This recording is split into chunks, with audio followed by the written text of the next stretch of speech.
barannaan akka Hamdeessaa Tusooti. Hayyuu sabaaf jiraatee darbe Profeesar Hamdeessaa Tusoo.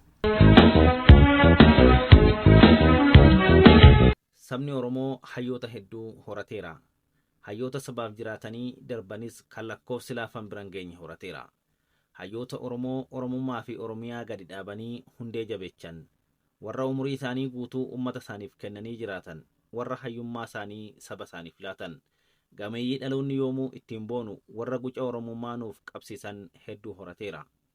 Isaan keessaa hayyuun tibbana du'aan of biraa dhabne Profeesar Hamdeessaa Tusoo warra hangafaa warra tarree duraa irratti hiriiranidha. Nuuruu akkam jirtu kabajamtoota hordoftoota Sagalee Dirree Shaggar qophii hundee Oromummaa. Sagantaa keenya irraatiin seenaa hayyuu jabaa tibbana of biraa dhabne kan Profeesar Hamdeessaa isinii dhiyeessinaa nu waliin tura. Waa'ee Profeesar Hamdeessaa Tusoo namoonni dubbatan hedduudha. Hojiiwwan qorannoo ragaa bahaniif dhibba hedduun lakkaa'amu. Dubbii fi qorannoon isaanii ardiilee fi addunyaa baay'ee keessaa dubbatu. Oromiyaa ganda xiqqoo Arsii Nageellee Kuyaraa keessaa ka'ee Oromiyaa keessa deemee barsiiseera. Waa'ee sabboonummaa Oromoo lafa qabsiisuu keessatti gumaacha hin dagatamne kaa'eera. Sagalee godaantotaa ta'ee dubbateera. Waa'ee mirgoota namoomaa Afrikaa, Awustiraaliyaa, Kanaadaatti falmeera. Koongireesii Ameerikaa irratti lallabeera. Hayyuun Oromoo gurra guddaa qabu kun tibba kana boqotaniiru. Barannaan akka Hamdeessaa Tusoo jedhamaa ture. Kibba giddu galeessa sulula qiinxamaa kan taate aanaa Arsii Nageelletti dhalatan. Barnoota isaanii hanga kutaa 12 Kuyaraa Adventistitti baratan. Akka achii xumuraniin duula Oromoo barsiisuu hiriyoota isaa waliin eegale. Biyyi keenya barnootan boodatti hafe jechuun hawaasa barnoota bu'uuraa barsiisuu eegaluutu himama. Jidduu baroota 1950mootaa fi 60 gandoota baadiyyaa keessa deemanii dirqama ofitti kennuun mana barnootaa ijaaranii barnoota bu'uuraa kennaa turuu seenan isaanii ni agarsiisa. Namni kutaa 4 hanga 8 barate ba'ee barsiisuu qaba jedhanii ofitti murteessanii dargaggoon biyya sanii baatee biyya barsiifte kan jedhan waa'illi isaanii Dr. Gammachuu Abrahaam kun lafa dhaloota isaaniitti hawaasa keessatti jijjiirama guddaa fiduu himu. Yeroo san dardara ture, nama dammaqsu ture. Dhorkii barnootaa kan sirni sun ummata keenya irra kaa'ee diduun ummanni keenya baratuu qaba jedhee ofii baratee ummata barsiisaa ture. Bara 1964 waggaa tokko kibba Itoophiyaa barsiisaa kan turan hayyuun kun mana barnootaa Adventistii abboomsaa hundeessuu keessatti qooda jabaa bahachuu seenan isaanii ni mul'isa. Waggaa tokko booda immoo mana barnootaa Overseas Children for Missionaries Gimbitti barsiisaa ta'e. Kutannoo fi ga'umsa isaa waan dinqisiifataniif miishinaroonni bara 1969 carraa barnootaa iskoolarshiippii kennaniif. Bara 1972 biyya Awustiraaliyaatti koolleejjii Avolaandee irraa barnoota seenaatiin digirii jalqabaa argatan. Bara 1974 Ameerikaa Michiganitti Yuunivarsiitii Andrews irraa maastarsiin, bara 1981 ammoo yuunivarsiitiidhuma kanarraa PhD'n eebbifamuu seenan jireenya isaanii ni mul'isa. Qorannoon PhD Profeesar Hamdeessaa walitti bu'iinsa furuu, nagaa fi ga'ee aadaan ganamaa haqa waaressuu keessatti qaburratti kan xiyyeeffatu, hojii ijoo aadaa sirna baruu barsiisuu, biyyoota lixaa fi beekumsa ganamaa Afrikaa wal simsiisetti himama. Barnootan dura ba'ee cimee fagaatee fakkeenyummaa agarsiisen barannaan akka Hamdeessaa Tusoo jedhamaa ture jedhu gaafa ijoollummaa yoo waa'ee isaa dhagahan waa'illi isaanii Dr. Gammachuu Abrahaam. Nama yaada guddaa barsiisaa barsiisotaa hayyuu hayyootatii jedhu. Profeesar Hamdeessaa Tusoo baroota 40f Ameerikaa kaabaa keessa hojjetan. Yuunivarsiitiiwwan bebbeekamoo akka Yuunivarsiitii Joorji Maason bara 1982 hanga 1990, Nova South Eastern bara 1998 hanga 2004, Koolleejjii Minnoo Siimoonsi kan Yuunivarsiitii Winnipeg bara 2006 hanga 2007, Yuunivarsiitii Maanitoobaatti ammoo bara 2011 hanga 2019tti barsiisaniiru. Profeesar Hamdeessaan hayyuu jabaa dhimmoota Afrikaa bahaa irratti ministeera dhimma alaa Ameerikaa, Koongireesii Ameerikaa fi dhaabbilee miti mootummaa garaagaraatiin amanamu ture. Dhimmoota walitti bu'iinsaa, rakkoo godaantotaa, nagaa, mirga namoomaa fi abbaa biyyummaa Oromoo irratti gumaachi nama kanaa olaanaa turuu hiriyaan isaanii Dr. Gammachuu ragaa ba'u. Oromoo callaa miti kanayyuu kana beeku. Afrikaa guutuuf, Kaaribiiniyaaf, warra Eeshiyaa baha fagoo maraaf falmaa ture. Ani akka itti ilaalu nama yaada guddaa barsiisaa barsiisotaa hayyuu hayyootati.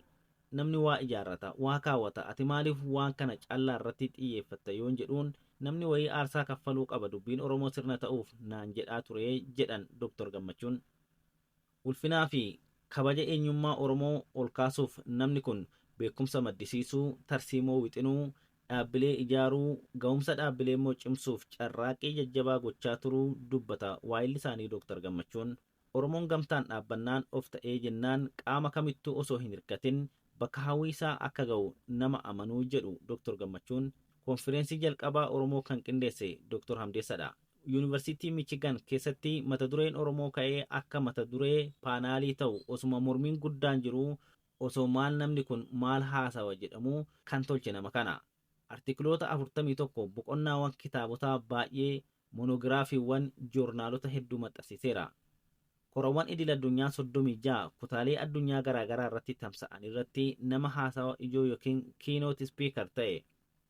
Gumaachi guddaan tokko kan godaantota biyya Ameerikaatti godhanidha. Bara 1983 keessa yeroo jalqabaatiif koree godaantotaa fi baqattoota Oromoo Committee for Immigration and Refugees OCIR namni hundeesse isa. Booddarra koreen kun miseensa fooramii biyyaalessaa godaantota baqattootaa fi lammummaa US ta'e. Profeesar Hamdeessan bara 1983 keessa boordii daayirektoroota gamtaa dhaabbilee godaantotaa fi baqattoota 120 ta'e tajaajileera. Dhaabbilee gamtaa kanaan bulchiinsa pirezidaantii Ameerikaa yeroo sanaa Doonaald Reegan jalatti bara 1986 labsiin haaromsa godaansaa mallattaa'e. Kamaal Qaabatoo namni waggoota kurnan darbaniif Ameerikaa jiraate gumaacha Profeesar Hamdeessan diyaaspooraa Oromoo keessatti gumaache olaanaa ta'uu dubbatu. Oromoo biyya Ameerikaatti beeksise. Sababa isaa diyaasporaan Ameerikaa dhufe kun marti Oromoo himatee biyya kana qubate sababa bu'uura inni kaa'inii jedha. Namni kun kallattiinis ta'uu baatu OSFFA jabeessuu keessattis bu'uura nama kaa'edha jedha Kamaal Qaabatoo.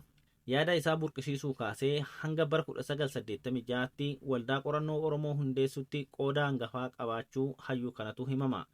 Pirezidaantii jalqabaa waldaa qorannoo Oromoo ture. Caayaa hawaasa Oromoo addunyaa hundeessuunis tumsa adda bilisummaa Oromootiif hawaasa sochoosaa nama turanidha. Ergama qorannoo qaama walabaatiif bara 1980tti Suudaanitti bobbaafamee tajaajiluun isaaniillee qaama seenaa isaanii ta'uu himama. Kufaatii dargii barii koongireensii Landan bara 1991 irratti Profeesar Hamdeessan yaada furmaataa walitti bu'iinsa hiikuu fi nagaa qabatanii hirmaachuu seenan isaanii ni mul'isa. Boodarra dhibdee adda bilisummaa Oromoo gidduutti dhalate furuuf ergama shanacha jaarsummaa bara 2001 hanga 2004 jedhamu keessatti dura taa'aa ta'uu hooggananiiru. Waggoota 50 ta'uuf biyya ambaatti jireenya isaanii kan dabarsan hayyuun kun bara 2019 qe'aan nurri isaanii itti awwaalamte Oromiyaatti deebi'anii argan. Wal'aansoon gaggeessaa turan firii buusuu fi abdii jabaa akka qaban gaafa biyyatti deebi'anii Oromiyaa argan dubbatanii ture jedhu Dr. Gammachuun. Boqachuu isaanii dura ergaa dhaammatanii turan waa'illi isaanii Dr. Gammachuun akkana jedhu. Duudhaa Oromoo qabaadhaa, duudhaawwan waloomaa amanamummaa qabaadhaa, xawwalwaallee hin ta'inaa, dhaabbii qabaadhaa nuun jedhee jedhan Dr. Gammachuun. Fiigicha naaf malu hunda fiigeera. Wal'aansoo gaarii tolcheera. Waadan uummata kiyyaaf gale eegeera. Amantaa kiyyas eegeera. Firii dhamaatii kiyyaas argadheera. Yoo guyyaan dhuftu waan qabu hunda hanga cobashee dhumaatti beekumsa dhiigaa fi dafqa koo kennuu kootiin boqonnaan natti dhaga'ama. Kun lubbuu takkittii qaburraayi jedhee dhaammachuu dubbatu waa'illi isaanii kun. Profeesar Hamdeessan sadaasa 22 bara 2025 Kanaadaa Winnipeg keessatti boqatan. Sirni gaggeessaa isaanii hawaasa Oromoo Ameerikaa kutaalee akka Minisootaa fa'aatti qophaa'eera. Awwaalchi hayyuu kanaa bakka dhaloota isaanii Arsii Nageelletti akka raawwatamu beekameera. Profeesar Hamdeessan ilma tokko horatanii darban. Du'aan boqachuu Profeesar Hamdeessaa tusoo ABO'n ibsa gaddaa baaseera. Hayyoonni Oromoo warri hiriyoota isaanii ta'an warri isaan beekan hunduu gumaata isaaniif ragaa baaniiru. Dhugaa isaanis lallabaniiruu fi warra Oromummaa gadi dhaabedha jechuunis leellisaniiru. Adda bilisummaa Oromoo ABO'n Profeesar Hamdeessan qabsaawaa dammaqeensa kabaja mirga namoomaa fi dhaloota ijaaruu keessatti gahee jabaa qabaachaa ture ta'uu himaaf. Profeesar Hamdeessaa Tuusoo hayyuu Oromoo qabsoo Oromoo keessatti dhalatanii, qabsoo Oromoo keessatti guddatanii, firii qabsoo bilisummaa Oromoo arguuf osoo carraaqanii boqotanidha jedhe. Hiriyoonni isaa biyya keessaa hanga alaatti, adii hanga gurraachatti warri waliin barate, waliin guddatee fi waliin hojjete akkasumallee waliin jiraate boqachuu hayyuu kanaa hordofee ergaa dhaamaniiru. Hayyuu guddaa kaayyoo ummataaf jiraatee darbe akkuma ergaa dhumaa dhaammatee boqatee fiigicha isaa haala gaariin xumuruu isaa ragaa baaniiruufi. nus hayyuu kana biyyan itti salphattu maatii isaanii fi uummata Oromoo guutuuf jajjabina haalaatu jenna. Qophii keenya kanaaf BBC Afaan Oromoo dabalatee maddeen garaagaraa waabeffanneerra. Sagantaa keenya har'aa kanumaan xumurraa nagaa fayyaan dhabina.